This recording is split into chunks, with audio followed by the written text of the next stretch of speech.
É isso aí, pessoal. Vamos para o estudo, né? Através da leitura narrada e comentada, neste caso, de mais uma lei complementar federal que trata a respeito do ICMS e é a única lei complementar, guarda isso, que é expressamente sobre o ICMS, expressamente recepcionada no artigo 34 do Ato das Disposições Constitucionais Transitórias, que é a lei complementar que também é citada, não nominalmente, como é no artigo 34 da DCT, mas ela também é citada quando a gente lê lá o artigo 155, parágrafo 2º, inciso 12 da Constituição Federal, que fala que é matéria reservada à lei complementar quanto ao ICMS, a concessão e revogação de benefícios fiscais. Então, é uma figura muito interessante essa lei complementar, por isso ela cai bastante em concurso público, que é a Lei Complementar número 24, de 7 de janeiro de 1975. Então está aqui o professor Wilson Cortez, então você vai ter uma voz humana,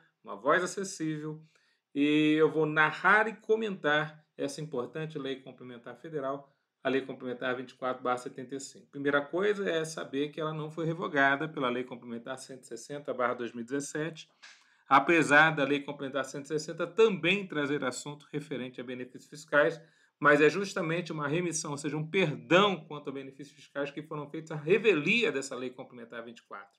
Então, a Lei Complementar 24, além de não ter sido revogada, ela ainda está em vigor e cai nas provas. O que fala ela? Então, professor Wilson Cortez, em parceria com SOS Curso e SOS Áudio Concursos, vamos lá agora para a Lei Complementar 24, de 7 de janeiro de 1975. Ela dispõe sobre os convênios para a concessão de isenções do Imposto sobre Operações Relativas à Circulação de Mercadorias e da outras providências. Abre aspas aqui. Essa lei complementar é anterior à Constituição Federal de 88, por isso foi expressamente, inclusive, recepcionada pela Constituição. E ela fala do antigo ICM, ela não fala do novo ICMS. Ela não fala da prestação de serviço de transporte interestadual, intermunicipal ou de comunicações. Mas como ela foi recepcionada expressamente pela Constituição Federal, ela serve para o atual ICMS. Então, quando você ver Imposto sobre a Circulação de Mercadorias, pense no ICMS. Também a prestação de serviço vai ser alcançada por essa lei complementar. Então, vamos lá. O presidente da República faz saber que o Congresso Nacional decreta e eu sanciono a seguinte lei complementar. Artigo 1º. As isenções do Imposto sobre Operações Relativas à Circulação de Mercadorias serão concedidas ou revogadas nos termos de convênios celebrados e ratificados pelos Estados e pelo Distrito Federal, segundo esta lei. Então, aqui já de uma forma bem clara, a lei complementar, no seu artigo 1º, já fala do benefício fiscal, favor fiscal, incentivo fiscal, renúncia fiscal, mais importante em relação ao ICMS, que são as isenções. E a regra geral para as isenções é que, para serem concedidas ou revogadas quanto a qualquer tributo no Brasil, precisa de lei ordinária específica, artigo 150, parágrafo 6º da Constituição Federal. Mas no caso do ICMS, nós temos expressa a exceção. No artigo 155, parágrafo 2º, inciso 12, vai se falar claramente que quem, a princípio, precisa regular o assunto, na linha G, é justamente a lei complementar federal. Então, não precisa de lei ordinária específica, mas sim de lei complementar federal. E está aqui a lei complementar federal. A segunda coisa é que ele já cita claramente o que é necessário para a concessão e revogação de benefícios fiscais. São os convênios que forem celebrados perante o CONFAS, o Conselho Nacional de Política Fazendária. Então, a gente vai ver muito o CONFAS aparecendo em provas de concurso na área fiscal. Você vai ver muito os convênios quando celebrados e ratificados pelos estados, quer dizer, essa reunião através de lei ordinária. Nós temos um convênio, o 197 de 93, que trata a respeito do regimento interno do CONFAS, que vai falar que essas reuniões são feitas, né, a cada trimestre. Então, você tem 4 reuniões ordinárias no ano, e nessas reuniões o CONFAS se reúne através do secretário de Fazenda, né, presidido por um membro da União, para que, a princípio, venham a decidir sobre a política fazendária no Brasil e, inclusive, sobre a concessão e revogação de benefícios fiscais. Bom, importante você saber que agora no parágrafo único do artigo 1º, você tem uma lista não exaustiva de benefícios fiscais quanto ao ICMS que vão ser amparados pelo CONFAS. Então ele fala, o disposto neste artigo também se aplica, ou seja, os convênios do CONFAS também se aplicam não somente à isenção, mas a um rol de benefícios fiscais que não é exaustivo. Está aqui, ó. Também se aplica a redução de base de cálculo. 2, a devolução total ou parcial, direta ou indireta, condicionada ou não, do tributo ao contribuinte, ao responsável ou a terceiros. 3. A concessão de créditos presumidos. 4. A quaisquer outros incentivos ou favores fiscais ou financeiros fiscais concedidos com base no imposto sobre a circulação de mercadorias, dos quais resulte a redução ou eliminação direta ou indireta do respectivo ônus. 5. As prorrogações e as extensões das isenções vigentes nesta data. Veja que, dentro dessa nossa lei complementar, nós temos um rol de benefícios fiscais que, a princípio, necessitam de convênios elaborados perante o CONFAS. Mas entenda que esse rol não é exaustivo. O artigo 150, parágrafo 6º da Constituição Federal, trata de outros itens.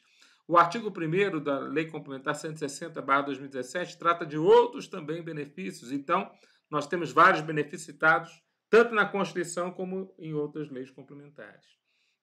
Artigo 2º. Os convênios elaborados perante o CONFAS, a que alude ao artigo 1º, serão celebrados em reuniões, lembra de reuniões trimestrais, reuniões ordinárias, para os quais tenham sido convocados representantes de todos os estados. Então, todos os estados são convocados. E do Distrito Federal, sob a presidência do representante do governo federal. Então, a reunião do CONFAS é presidida por um representante do governo federal, mas tem a presença, né, dos representantes dos estados, normalmente secretários de Fazenda, secretários de Finanças. Parágrafo 1º. As reuniões se realizarão com a presença de representantes da maioria das unidades da federação. Então, basta ver a maioria das unidades da federação, ou seja, a maioria absoluta, que é 50% mais um de todas as unidades da federação existentes. Então, são 26 estados e mais o Distrito Federal. São 27 no total unidades da federação. Então, metade disso seria 13,5. Então, como não tem 13,5, são 14. Basta que haja 14 estados para que já tenhamos um quórum para a abertura da reunião do CONFAS. Basta 14 estados estarem presentes. E aqui eu conto o Distrito Federal como se fora um estado.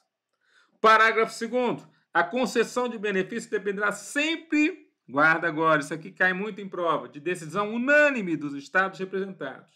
E a sua revogação total ou parcial vai depender de aprovação de 4/500, pelo menos, dos representantes presentes. O que significa isso? Isso significa os dois quórums que nós temos principais, que são os quórums relacionados à concessão de benefício. Então, todos os estados que estiverem lá presentes na reunião têm que ser unânimes em conceder um benefício fiscal. E 4/5, ou seja, 4/5, né, 80/100, 80% dos estados podem, a princípio, são necessários para que haja revogação de benefício fiscal. Unanimidade é muita coisa, né, pessoal? Mas isso você vai fazer, né, durante a reunião. Quer dizer, quem está favorável a esse benefício fiscal entre o Rio de Janeiro e São Paulo relacionados aí, ou São Paulo e Minas Gerais relacionados ao leite, né, e aos queijos feitos lá na Serra da Canastra. Então, o pessoal vai lá e decide o benefício fiscal. E se for para a concessão, tem que ter toda a unanimidade. Mesmo aqueles que não estejam presentes naquela determinada circunstância, né? Falei, por exemplo, São Paulo fazendo um convênio com Minas Gerais, mesmo os outros têm que se manifestar favoravelmente, porque eles estão presentes na reunião. E a concessão tem que ser unânime. Dentro, então, de 10 dias, parágrafo 3º, contados da data final da reunião a que se refere este artigo, a resolução nela adotada será, então, publicada no Diário Oficial da União. Então, começa um prazo importante, que é um prazo de 10 dias após a reunião do CONFAS, onde vai se decidir, junto, né, a uma resolução, dentro do Diário Oficial da União, se vai haver, então, aquela determinada circunstância, se vai haver, né, aquela determinada situação. Então, dentro desses 10 dias, né, você vai saber o que foi decidido no CONFAS. Se vai ser quais foram os benefícios fiscais, ou quais foram os convênios que foram assinados, e aí você vai ter um prazo para conhecer o que foi assinado perante o CONFAS. Tudo bem? Artigo 3º. Os convênios podem dispor que a aplicação de qualquer de suas cláusulas seja limitada a uma ou algumas unidades da federação. Então é interessante que mesmo um convênio assinado perante o CONFAS, ele mesmo pode falar, é um convênio só entre dois estados que têm interesse na matéria. Por exemplo, Rio Grande do Sul e Santa Catarina vão fazer um convênio a respeito do chamate, da erva mate. Né? São Paulo e Minas Gerais vão fazer um convênio a respeito do leite, produção de leite pasteurizado. Então isso aí pode acontecer, tá bom? Bom, artigo 4º.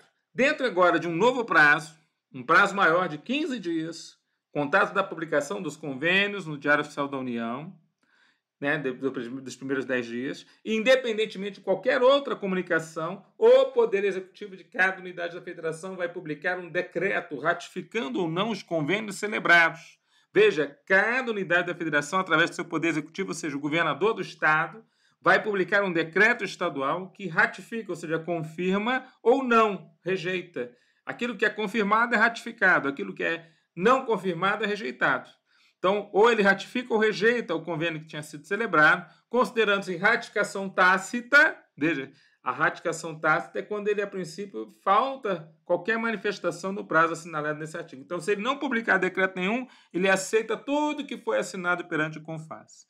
Mas se ele publicar algum decreto, ele pode fazer a ratificação expressa ou a rejeição expressa. Veja, a rejeição sempre tem que ser feita de forma expressa. A ratificação pode ser expressa ou tácita. A confirmação de um convênio pode ser feita de forma expressa ou tácita. Então, esse prazo de 15 dias, veja que é um prazo maior, porque todos os estados agora devem se manifestar nesse prazo. Tudo que foi assinado perante o CONFAS, ou o estado vai ratificar, confirmando aquilo que ele assinou, ou às vezes ele até nem esteve presente, é a hora dele se manifestar. Mesmo não estando presente na reunião, ele se manifesta sobre o convênio. Lembra que o convênio, mesmo ele não estando presente, vai obrigá-lo. Por isso ele tem a possibilidade, nesse prazo de 15 dias, de se manifestar se ele é favorável ao convênio ou desfavorável. Você entende? Então, veja lá, ele cita isso aqui para nós. Bom, aí ele cita mais adiante. Parágrafo 1º do artigo 4º. O disposto nesse artigo aplica-se também às unidades da federação, como a gente falou, cujos representantes não tenham comparecido à reunião em que hajam sido celebrados convênios. Ou seja, a manifestação nos 15 dias é feita pelo estado que estava na reunião e pelo estado que não estava. Parágrafo 2º, considerar-se-á rejeitado o convênio que não for expresso ou tacitamente ratificado pelo Poder Executivo de todas as unidades da Federação, ou nos casos de revogação a que se refere o parágrafo 2º do artigo 2º desta lei, pelo Poder Executivo de, no mínimo, 4/5 das unidades da Federação. Ou seja, novamente, eu vou usar agora o quórum de concessão e de revogação de benefício fiscal, mas agora é para todos os estados. Ou seja, para conceder, eu preciso de unanimidade. Então, durante esse prazo de 15 dias, eu vou ver se aquele determinado convênio teve unanimidade. 27, sim. 27 unidades federadas disseram sim para aquele convênio. Agora, para a revogação, eu preciso só de 4/5. Então, vou pegar 4/5 de 27 unidades e vou verificar se nós temos os 4/5 para que haja com a ratificação do convênio. Agora, no artigo 5º, fecha-se o prazo. Então, até 10 dias depois de fim do prazo de ratificação dos convênios, vai se promover, segundo o disposto em regimento, a publicação relativa à ratificação ou rejeição no Diário Oficial da União.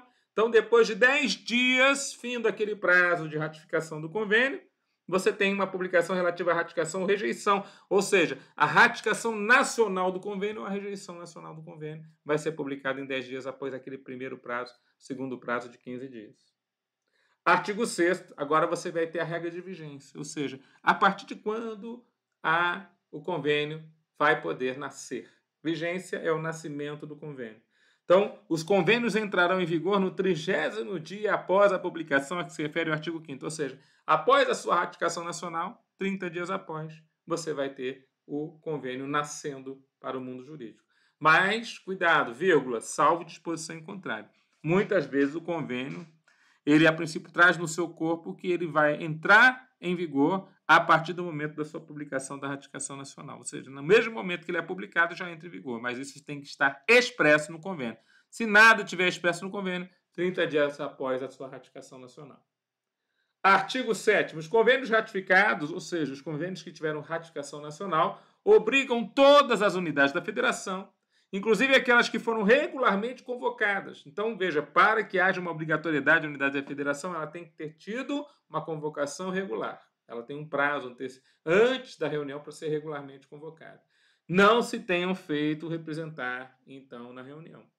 Então, mesmo aquele que não foi na reunião, mesmo que regularmente convocado, é obrigado a cumprir aquilo que foi determinado na União. Bom, agora vem uma importante situação. Alguns falam que a Lei Complementar 24/75 é a letra morta porque ela não tem punição, ou seja, sanção para quem, a princípio, não cumprir o que está previsto nela. E isso não é verdadeiro. O artigo 8º tem sanções, e essas sanções elas são cumulativas. Olha o que fala o artigo 8º. A inobservância dos dispositivos da Lei Complementar 24/75 acarretará cumulativamente 1.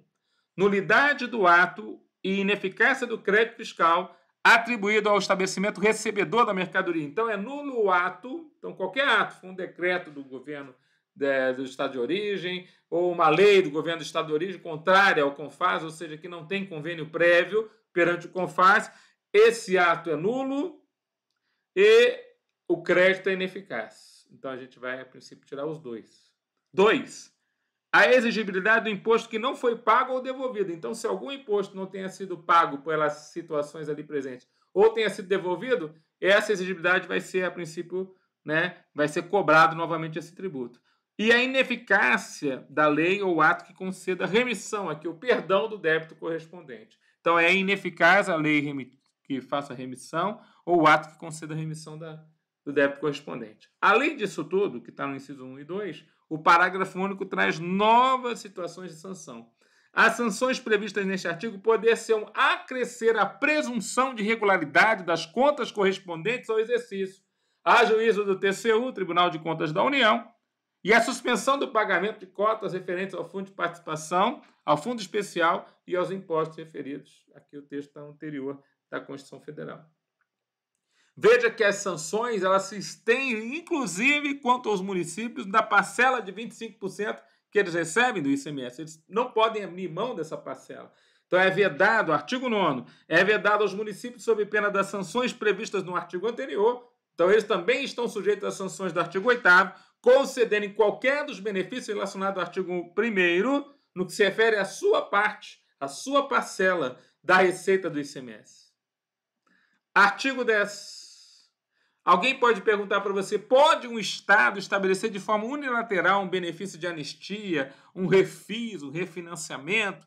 Pode, se houver convênio prévio. E você vai ver isso no artigo número 10. Ele fala assim, os convênios definirão as condições gerais em que se poderão conceder de forma unilateral, ou seja, o próprio Estado cria uma lei para conceder anistia, remissão, que é o perdão da multa, transação, Aliás, anistia, que é o perdão da multa, remissão, que é o perdão da dívida, transação, moratória, parcelamento de débitos fiscais e ampliação do prazo de recolhimento do ICMS. Então, com o convênio prévio, eu posso permitir que os estados, de forma unilateral, decidam a respeito dessas situações.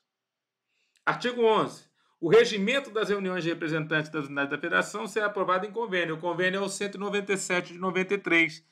Alguns concursos, principalmente lá do ICMS, lá do Rio de Janeiro, o pessoal é interessante dar uma lidinha nesse convênio. Mesmo não estando no edital, eu já vi cair na prova. Então, tomem cuidado. Artigo 12.